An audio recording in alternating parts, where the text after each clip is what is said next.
you all? This is E-Man Booze. Do you know this man? I bet you do. And if you don't, you've probably been living under a rock for the last 30 years.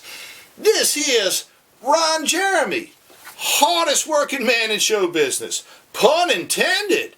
And Ron was in Glen Burnie, Maryland, a little over a week ago at the Mutiny Pirate Bar and Grill, showcasing his premium rum called Ron De Jeremy. So my wife and I got in a car, went down to see him, and it was kind of special because I've known Ron for a little bit of time now, and I ain't seen him in about 13 or 14 years, but back in the day when Ron came to town, guess whose job it was to cart him around all the bookstores and the nightclubs? Oh, E-Man. But that's another story for another time. Now let's get into the rum here because this is a special bottle. And first thing I want to say is this. I might have been a little skeptical about this until I found out about who was behind it. You see, one of the world's greatest rum makers, or ronero, is a fellow by the name Francisco Fernandez. And they also call him Don Pancho. Now, Don Pancho's been making rum for like 50 years. He started making rum in Cuba, became the master blender in Cuba and the minister of rum there, and worked on great blends like Havana Club and Matusalem and many more. And then he relocated to Panama and started up his own rum gig, and he's making some of the finest rums in the world right now. So there's a good pedigree behind this spirit here, and we're going to get into it right now. Now, this is the age rum. It's a 7-year product. There's also a spice rum, which I don't have. We're going to get into that another day.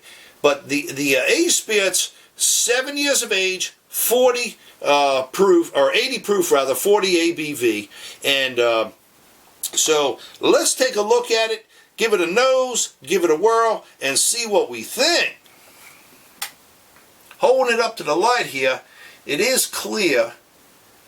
Got a nice amber hue. A little darker than that, maybe like a little bit of copper notes in there. Looks good. Let's see how the legs are, because you know Ron of everything, man, including the leg, man.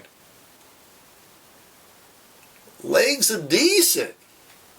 Let's get a nose in it here.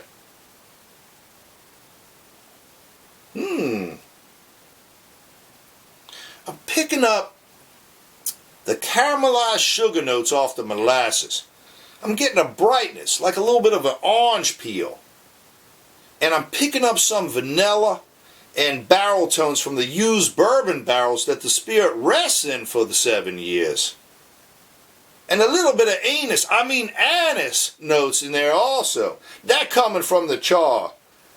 Another pun. Not super hot or anything either. Ain't like burning your nostrils or nothing. Real pleasant, very well structured. Let's give it a whirl on the palate.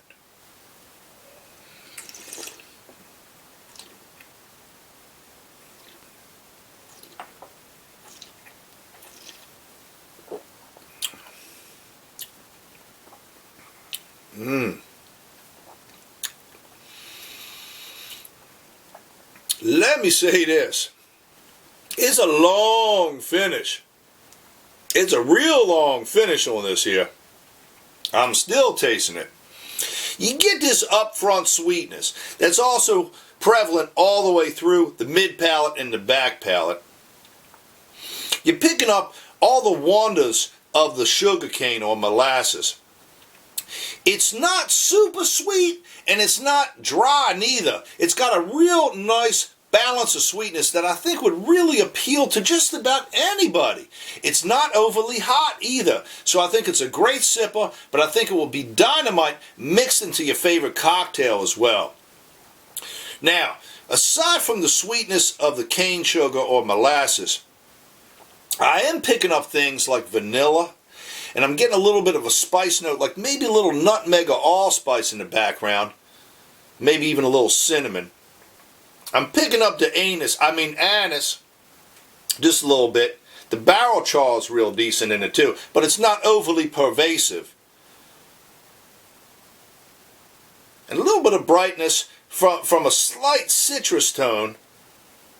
Give it another whirl here, see if we're picking up anything else. The mouth feels great. What impresses me so much about this for just an 80 proof rum, and you know, they're all different proofs of rums, but the composition of the spirit, the way it feels on the palate, the viscosity, all that stuff is perfect. And then it just finishes real nice with a little sweetness and just goes and lasts and lasts and lasts. Just like Ron did in the 3,000 plus movies he made. So it's a decent spirit. Another cool thing about it is every bottle is individually numbered on the back here. I kid you not, it's like each bottle has its own serial number. Amazing stuff. I really recommend that you give it a shot. And if it's not in your area, you might be able to find it by going on lonnnngggg.com. That's RONDEJEREMY.com. And if your state allows for shipping of liquor through the mail system or through the freight system or whatever, you can probably find a source on there to get it shipped to you. So go to rondejeremy.com, and when you're on YouTube, check out my channel, E-Man Booze. I got about 60 reviews of spirits on there, and I'm also on Facebook, Instagram, and Twitter. And on that note, get yourself some Ron De Jeremy rum. Bye, you all!